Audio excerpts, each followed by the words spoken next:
Hello, everyone. How are you doing on this Monday? Well, it might not be Monday when you catch this, but that's fine.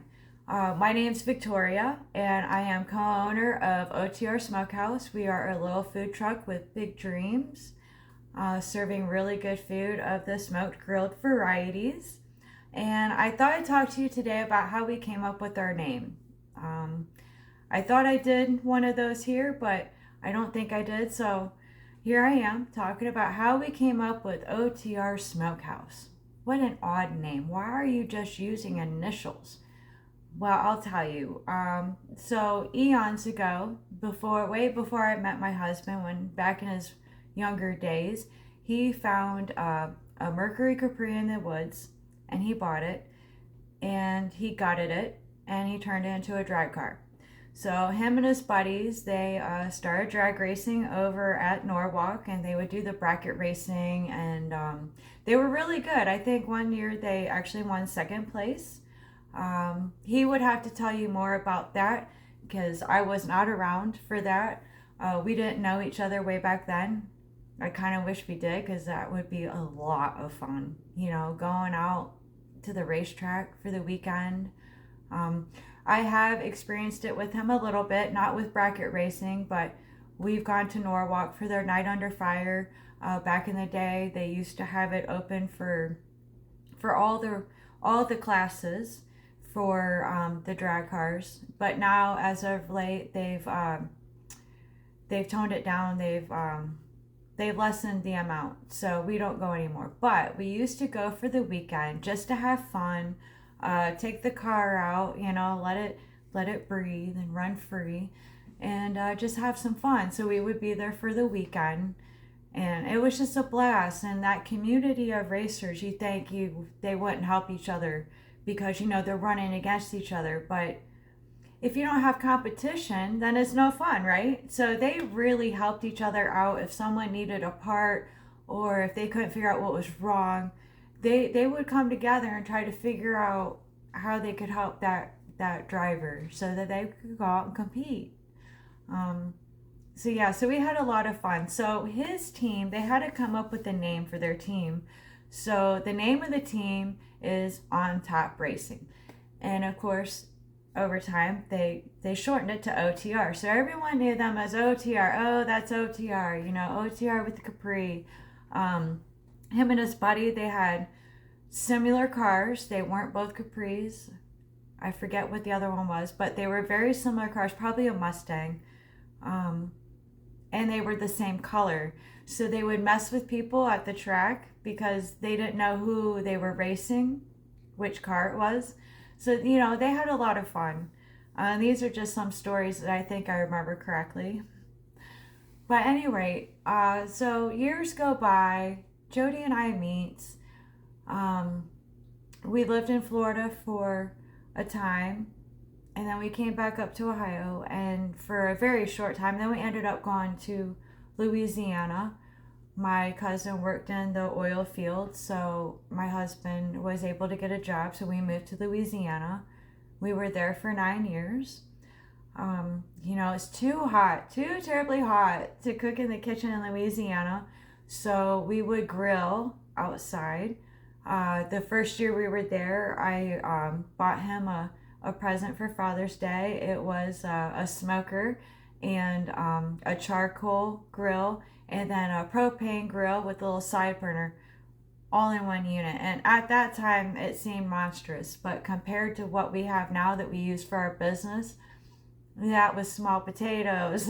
Now we got like this 250-gallon tank that's on a trailer with a barbecue 42 and a dry box. And it's a lot bigger. But, back then, we didn't know this was going to happen. So yeah. So we did a lot of cooking outside, and the husband got really, really good at grilling like the chicken, ribs, smoking up some ribs. But the only thing we didn't do was a pork butt, which is what we do now for our pulled pork. Everything else that we cook for the truck, that's pretty much what we cooked for ourselves and for our friends for parties in Louisiana. And he became an honorary coon ass. I hope YouTube doesn't get upset about that, but it's a term of endearment among the Cajun community. So we're very proud to be called that, or at least he is. They would tell him he needs to stop doing this as they're, picking food off the grill and eating it. So when we eventually moved back to Northwest Ohio after the Great Flood of 2016, and then his mom, Jody's mom, needed some extra help. There's two other boys, but, three is a little more helpful. So we moved back up to Northwest Ohio, and we got back into construction because that's what my husband did for most of his life before we were in the oil field. So we went back to construction, but we're older now, and we're a little too old to be doing that kind of hard work. So we're like, well, what can we do? Well, when we were in Louisiana, they kept saying that we should do something with our flavor. So we did. We decided to take all of our life savings, our 401k, everything we had, and put it into this business. And we did it as economically as we possibly could. We found a box fan that was cheap, and it was a roofing and siding box fan, and we gutted it and made a very nice kitchen into it. We don't do any cooking in it, so it's just a couple refrigerators, a table with a shelf, a 3-bay sink. So all those things we found at auction, and we purchased them as cheaply as possible. I think the one refrigerator he had to fix, so we had to buy parts, and he fixed it. Thank God he's mechanically inclined. The health department needed drawings, and they said, well, since you do all your cooking outside on the smoker barbecue 42, and then we've got this 2-burner camping stove that we use to make our mac and cheese. So since we do all our cooking outside, we had to have a hand sink for outside. I don't know if you looked at pricing for standalone hand sinks, but those are like $500-$600 on their own. So we had a toolbox that goes in the back of a truck, and we turned that into a hand sink. As economic and using what we have to build what we want, what we needed. So when we started the business, we were like, wow, what are we going to call ourselves? How can we let our friends and family, and maybe other people that know Jody especially, how can we let them know that, hey, this is us?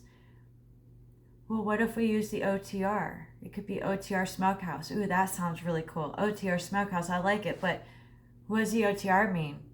It can't mean On Top Racing. On Top Racing Smokehouse? That's not going to work. Ooh, I know. We really love the ribs. The kids, we had one of our youngest friends, every time we had a party, we're like, what would you like us to cook? Ribs. We want ribs. Our youngest would want the burger, our Tough Joe burger. It's called Tough Joe burger now. It wasn't called that then. So we're like, ooh, I know. Oh, those ribs. Oh, that's perfect. So now we're OTR Smokehouse. Oh, those ribs. I guess our mistake was not putting it out there as that's what it meant, because we were having so much fun with our patrons about what does OTR stand for? Well, over the road was the most common one. Some people from Cincinnati thought we were over the rind, which is fun. A lot of great ideas from people, and then we would tell them what it means. So when we went to get our federal trademark for our name and logo, the patent office decided that OTR Smokehouse means over the road, even though we put in our paperwork that it meant, oh, those ribs. So I guess if I had been promoting it from the jump, maybe the patent office wouldn't have said that, but it is what it is, and we got our trademark, so that's all that matters. Our goal is to become a distribution center of our really good meats and sauces. Right now, we are only servicing our Northwest Ohio area. We are working on a website. I was in contact with him today, and he's got a lot going on, but we are going to move forward with it. So the sauce will probably be just for pickup and delivery right now, as because the knock, the facility we use to make our sauce, has lost its federal funding. All 6 manufacturers in Ohio lost their federal funding through the state. We're through the Manufacturing Extension Partnership, which is between the state, federal, and small businesses. So yeah, evidently there's something going on with an audit. I'm really not sure of all the specifics, but I do know that our facility is in jeopardy. They did manage to accumulate enough funding to help us continue until March, the end of March. So we're just kind of hanging in there, doing the best we can to help our facility stay open. And so we're kind of in limbo with shipping yet. That and shipping prices are still a nightmare, and shipping's a nightmare. I've heard people are still waiting for Christmas gifts. I see a friend on Facebook post that he's ordered a part, they lost or broke the part, they told the company, so they shipped another part, and now that part's been hanging out between this location 30 minutes away and then jumping to a location like 100 miles away and then coming back. So it keeps jumping back and forth. So hopefully something can happen with our Postmaster General, and maybe they can get their act together and make things function in a common sense way. Sorry, I don't mean to get into politics or political things, but it does affect the business life, a lot of these political things. So sometimes I might get into that a little bit. Like, I'm very excited for January 20th when the interest rates on the credit cards are capped at 20% or 20%, 10% for a year. That is going to help us significantly. I'm so looking forward to January 20th and for the coming year to pay down our credit card debt, which is a whole nother ball of wax. Because, like I said, we use all our money to do what we're doing. And if we don't have a good season, or like when the truck broke down and it totally scrapped us, like in the middle of our season, the whole rest of the season was done, and we had to get a new engine for the box fan. I guess that's one bad thing about buying a cheap box fan, but it is what it is, right? You live and learn, and you just do the best you can to make things better and move on. So, not another long video, another kind of a brief video for you, but I hope you enjoyed it.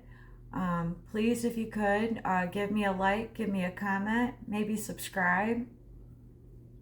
Yeah, maybe give me a little subscription. See how I do in the coming months. So I think that's all I have for you today. And I really appreciate you being with me. And I hope that you have a beautiful Monday. And I'll see you again on Friday. But of course, you guys are getting replays, so it doesn't matter. You'll see me again when you see me, right? All right, guys. Thank you. Bye.